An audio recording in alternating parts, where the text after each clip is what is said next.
ഇപ്പം ജിംഷിയുടെ ഒരു അതിനുള്ളൊരു എന്താ പറയുക ഈ ഇൻവോൾവ്മെൻ്റ് ഉണ്ടല്ലോ സിനിമയ്ക്ക് വേണ്ടിയിട്ട്. ഇപ്പം തല്ലിമാലയ്ക്ക് വേണ്ടി നിങ്ങൾ റിഗ് സെപ്പറേറ്റ് ഉണ്ടാക്കുന്നു ആ തിയേറ്റർ ഷൂട്ടിന് വേണ്ടിയിട്ട് തന്നെ. അതൊക്കെ അത്രയും ശ്രമകരമായിട്ടുള്ള കാര്യമാണ്. അപ്പം ഇവർ രണ്ടുപേരും തമ്മിൽ ഒരു പടത്തിന് വേണ്ടിയിട്ട് അവർ കൊടുക്കുന്ന സമയം, അവർ കൊടുക്കുന്ന ക്രിയേറ്റിവിറ്റി, അത് ഏറ്റവും അടുത്ത് നിന്ന് കണ്ടിട്ടുള്ള ഒരാളാണല്ലോ. അവർക്ക് സിനിമയോടുള്ള പാഷൻ, ഇപ്പം ഏത് സിനിമ വേണമെങ്കിൽ അവർക്ക് അറ്റംപ്റ്റ് ചെയ്യും, ഏത് സ്റ്റാറിൻ്റെ അടുത്ത് വേണമെങ്കിൽ അവർ കഥ പറയാൻ ഓപ്പണാണ്. പക്ഷേ അവർ പിള്ളേരുടെ ഒരു സെറ്റ് കഥ പറയാം എന്നാണ് അവർ തീരുമാനിക്കുന്നത്. അവരുടെ ചോയ്സ് ഓഫ് ഫിലിം മേക്കിംഗ് അതൊക്കെ എങ്ങനെയാണ്? അല്ല, അവരെ വർക്കിംഗ് സ്റ്റൈല് ഭയങ്കര ഇൻട്രസ്റ്റിംഗ് ആണ് നമുക്ക് കാണാൻ.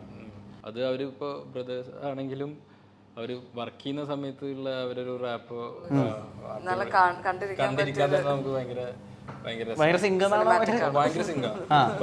പറഞ്ഞാൽ അത് അവിടെ വർക്ക് ചെയ്യാന്ന് മാത്രമേ ഉള്ളൂ. അല്ലാണ്ട് അവിടെ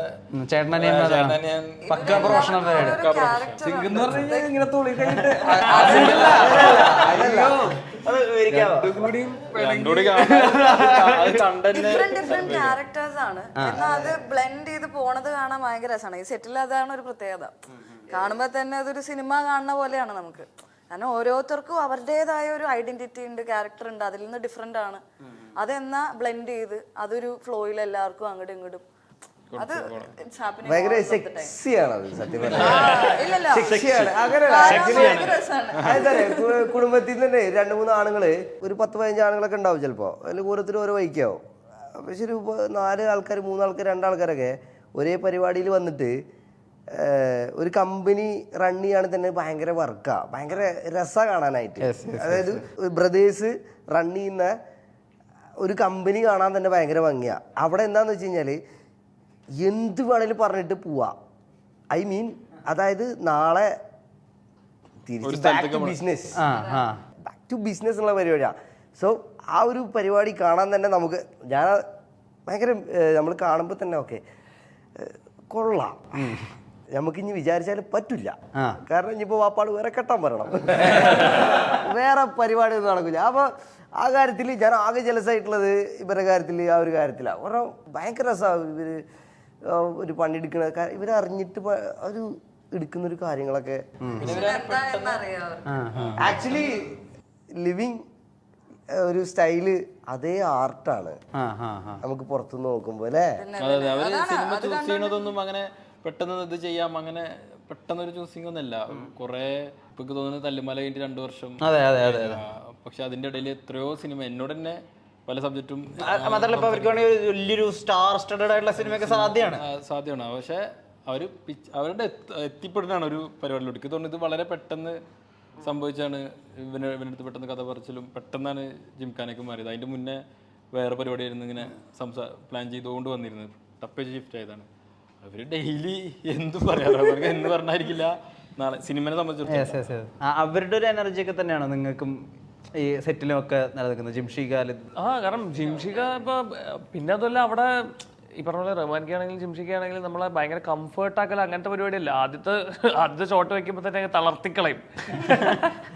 അത് കഴിഞ്ഞ് ഫസ്റ്റ് ദിവസം എല്ലാവരും അത്രയും ക്രൗഡിന്റെ മുമ്പിൽ വെച്ചിട്ടൊക്കെ എങ്ങനെയായിരുന്നു? പക്ഷേ ഇവയുടെ ഫസ്റ്റത്തെ തളർത്തൽ എങ്ങനെയായിരുന്നു? ഫസ്റ്റത്തെ തളർത്തലോ, എന്നോട് റഹ്മാനിക്ക് ആദ്യത്തെ ദിവസം അടുത്ത് വന്ന് പറഞ്ഞു, പിന്നെ മുതൽ ബൈക്കിലായിരുന്നു.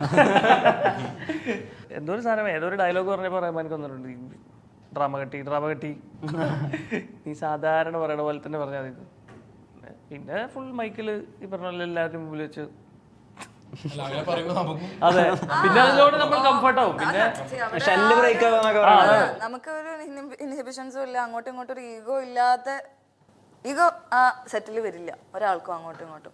ബിക്കോസ് ഈ ഒരു രീതിയിലാണ് മനുഷ്യൻ എന്താന്നുള്ളത് അറിഞ്ഞ് ട്രീറ്റ് ചെയ്യുന്ന ആളുകളാണ്. ഈ ബോക്സിംഗ് പടമാണ് ചെയ്യാൻ പോണെന്ന് പറയുമ്പോൾ എന്തെങ്കിലും ബോക്സിംഗ് പടം കണ്ടേക്കാം, അങ്ങനെ ബോക്സിങ്ങിന് വേണ്ടി പ്രിപ്പയർ ചെയ്തേക്കാം, അങ്ങനത്തെ മൈൻഡ് ഉണ്ടായിരുന്നോ? അല്ല, ബോക്സിംഗ് സിനിമ കാണുന്നേക്കാൾ കൂടുതൽ കോച്ച് പറയുന്ന കാര്യങ്ങൾ മര്യാദയ്ക്ക് പഠിച്ചെടുക്കുക എന്നുള്ളതായിരുന്നു ഫസ്റ്റ് മോട്ടീവ്. അപ്പോൾ കൃത്യമായ ക്ലാസ്സുകൾക്ക് പോവുക എന്നുള്ളതായിരുന്നു എൻ്റെ ആദ്യത്തെ ക്ലാസ് കട്ട് ചെയ്യാതിരിക്കുക, ഡയറ്റ് പിടിക്കുക. അങ്ങനെയുള്ളൊരു ചിന്തയിൽ തന്നെ ബാക്കി കാര്യങ്ങളൊന്നും ചിന്തിക്കേണ്ടി വന്നില്ല. കാര്യം ഇത് തന്നെ ചെയ്തെടുക്കാൻ ഭയങ്കര പാടാണ്. ഈ കറക്റ്റായിട്ട് ഭക്ഷണം കഴിച്ച് 1-2 ദിവസത്തെ ആദ്യത്തെ ഷുഗർ കട്ട് നാളുകൾ എങ്ങനെയുണ്ടായിരുന്നു? 1-2 ദിവസമൊന്നും അല്ല, അല്ല ആദ്യത്തെ ദിവസം അല്ലെങ്കിലോ ഭയങ്കര പാടാണ്. പക്ഷെ അങ്ങനെ നമ്മള് ആദ്യമേ ഓക്കെ ഇന്നോട്ട് നമ്മൾ കട്ട് ചെയ്യുന്നു, അങ്ങനെ കട്ട് ചെയ്തിട്ടില്ല. ഗ്രാജുവലി നമ്മളൊന്ന് ഇതാക്കി. കാരണം നമ്മുടെ കോച്ച് തന്നെ, ഇപ്പൊ ഞങ്ങളുടെ ജോഫിൽ കോച്ച് തന്നെ നമ്മുടെ ബോക്സിങ് കഴിഞ്ഞിട്ട് വൈകുന്നേരം നമുക്ക് പഴംപൊരിയും ബീഫും കഴിക്കാൻ പോകുന്നവരെ കൊണ്ടുപോകും. സിക്സ് പാക്ക് എന്നൊക്കെ പറയുമ്പോ പുള്ളി കുഴപ്പമില്ല വാ നമുക്ക് കഴിക്കാന്ന് പറഞ്ഞിട്ട് കാര്യം ആ കഴിക്കുന്ന പഴംപൊരി പിറ്റേ ദിവസം ആ പണി നമ്മള് ചെയ്യും. ഈ മേടിച്ചിട്ടുള്ളത് അടുത്ത് പയ്യെ പയ്യെ കോച്ച് വന്നിട്ട് പഴംപൊരി വേണ്ട നിർത്തി നമുക്ക് തന്നെ മതിയാവും. അങ്ങനെ ഗ്രാജുവലി നമ്മളെ കൊണ്ട് തന്നെ വേണ്ടാന്ന് വെപ്പിക്കുകയും കാര്യം നമ്മൾ കഴിച്ചു കഴിഞ്ഞാൽ അറിയാം നമുക്ക് എക്സ്ട്രാ പണി അതാണ് മെയിൻലി. പിന്നെ നമുക്ക് വീഡിയോസ് കാണിച്ചു തരും, ഇതേപോലെ അമച്വർ ബോക്സിങ്ങിന്റെ വീഡിയോസ് കാണിച്ചു തരും എങ്ങനെയാണ് അതിന്റെ ഒരു സ്റ്റൈൽ, എങ്ങനെയാണ് അവരെങ്ങനെയാണ് അതിന്റെ ഒരു മാനറിസംസ് കാര്യങ്ങൾ ബിഹേവ് ചെയ്യുന്നത് എങ്ങനെയാണെന്നാണ് കൂടുതൽ ഇതിൽ കാണിച്ചു തന്നിട്ടുള്ളത്. അല്ലാതെ ഇത് കണ്ട് പഠിക്കുക എന്നുള്ളതിനേക്കാൾ കോച്ച് പഠിപ്പിച്ചു തരുന്ന കാര്യങ്ങൾ എനിക്ക് പഠിക്കാൻ കോച്ചിന്റെ ഒരു പ്രത്യേകത എന്ന് വെച്ചാൽ ആള് കൂടെ ചെയ്യും. സാധാരണ ഞാൻ കണ്ടേക്കുന്ന ഇത്രയും പേര് ട്രെയിൻ ചെയ്യുമ്പോൾ പണിയെടുക്കുന്നുണ്ട്. ഇപ്പം എല്ലാത്തിലും ഒരു കോച്ച് അവിടെ നിന്നിട്ട് പറഞ്ഞു കൊടുത്ത് ഡയറക്റ്റ് ചെയ്യും. ഇങ്ങനെ നമ്മുടെ കൂടെ ഇപ്പൊ ഒരു 10 പുഷപ്പ് ആണെങ്കിൽ 100 പുഷപ്പ് ആണെങ്കിൽ അത് 100 പുഷപ്പ് ഞങ്ങൾ നമ്മുടെ ഒപ്പം ചെയ്യും. അപ്പൊ നമുക്കൊരു പോയിന്റിൽ നിർത്താനും പറ്റൂല. അവിടെ ഒരാൾ ചെയ്തോണ്ടിരിക്കുകയാണല്ലോ. ആള് കോച്ചിന് പറയും ഇത്രയും വയസ്സുള്ള എനിക്ക് ചെയ്യാമെങ്കിൽ നിങ്ങൾക്ക് ചെയ്തുകൂടെ.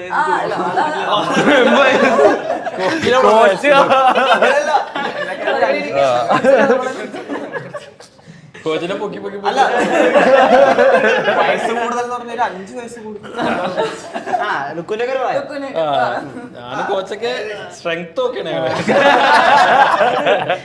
അല്ല സ്വയം ആദ്യമായിട്ട് അത്രയും ബോഡി ബൾക്ക് ചെയ്തിട്ട് കണ്ടപ്പോ അത് എന്ന് കാണുമ്പോഴും ഭയങ്കര രാവിലെ എണീറ്റ് നേരെ കണ്ണാടിക്ക് മുന്നിൽ കണ്ണാടി നോക്കുന്ന ഒരു ശീലം കൂടി ഈ പടത്തിന്റെ ട്രെയിനിങ് സമയത്തും. അല്ലെങ്കിൽ ഈ പടത്തില് മെയിൻലി നമ്മളുടെ തന്നെ ഒരു അഴക് ആസ്വദിക്കുക.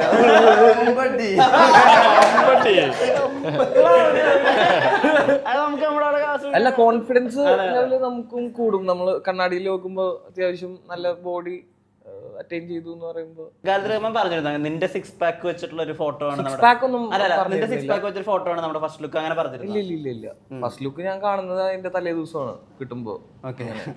അത് നേരത്തെ പ്ലാൻ അവരുടെ കയ്യിൽ തന്നെയല്ലേ മെയിൻ പരിപാടികളൊക്കെ അറിയിക്കേണ്ടത് അറിയിക്കുള്ളൂ. അത് സത്യം പറഞ്ഞു കഴിഞ്ഞാൽ ഫസ്റ്റ് ലുക്കും ആയിരുന്നില്ല, അത് മറ്റേ ടൈറ്റിൽ അനൗൺസ്മെന്റ് ആയിരുന്നു.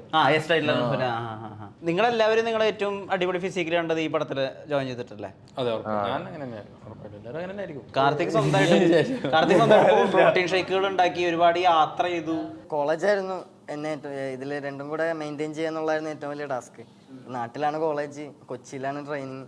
നാട്ടിൽ പോവുക, ഉച്ചവരെ കോളേജ് അറ്റൻഡ് ചെയ്യുക, ഉച്ച കഴിഞ്ഞ് സാറിനെ കൺവിൻസ് ചെയ്ത് അവിടുന്ന് കട്ട് ചെയ്ത് അറ്റൻഡൻസും വേണമല്ലോ, എക്സാം എഴുതണമല്ലോ. അവിടെ ഒരു കൺവിൻസിങ് സ്റ്റാർ. അതെ, അവിടെ ഓരോ ദിവസം ഓരോ ലെറ്റർ എഴുതി സ്റ്റാഫ് റൂമിൽ തന്നെ എന്റെ ലെറ്റർ അടിക്കി വെച്ച്.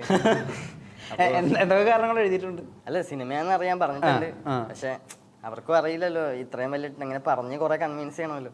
അങ്ങനെ ഓരോ ദിവസവും ഓരോന്നിങ്ങനെ എഴുതി കൊടുത്തു. അങ്ങനെ കൊച്ചിക്ക് വരും, രാത്രിയാകുമ്പോൾ തിരിച്ച് വീട്ടിലേക്ക് വരും, പിന്നെ രാവിലെ ഇത് തന്നെ റിപ്പീറ്റ് ചെയ്യും. അങ്ങനത്തെ കുറച്ച് ടാസ്ക് ഉണ്ടായിരുന്നു. പക്ഷെ മനസ്സുകൊണ്ട് ഭയങ്കര കംഫർട്ടബിൾ ആയതുകൊണ്ട് ഒരു മടുപ്പ് തോന്നിയിട്ടില്ല. എല്ലാ ദിവസവും ഫ്രഷ്നെസ് ആയിരുന്നു, ചെയ്യണം എന്നുള്ളൊരു മൈൻഡ് ഉണ്ടായിരുന്നു. എന്തായാലും സിനിമ ഏപ്രിൽ 10 റിലീസാവുന്നു. എന്താ പറയുക, എമ്പുരാനൊക്കെ ഉണ്ടാക്കുന്ന ഒരു ഓളമുണ്ട്. അതിനുശേഷം ആളുകൾ പ്രതീക്ഷയോടുകൂടി നോക്കുന്ന അതേ ഒരേ പ്രൊജക്റ്റ് തന്നെയാണ് ആലപ്പുഴ ജിംഖാനയും. ഈ യൂത്തിൻ്റെ ഒരു എന്താ പറയുക എനർജി അത് പ്രേക്ഷകരിലേക്ക് എത്തട്ടെ. സിനിമയിൽ മൊത്തത്തിലൊരു പിള്ളേരുടെ ഫണ്ണുണ്ട്, അത് നമുക്ക് കിട്ടട്ടെ. എല്ലാവരുടെയും നേരത്തിന് ഒരുപാട് നന്ദി. നമസ്കാരം. Thank you.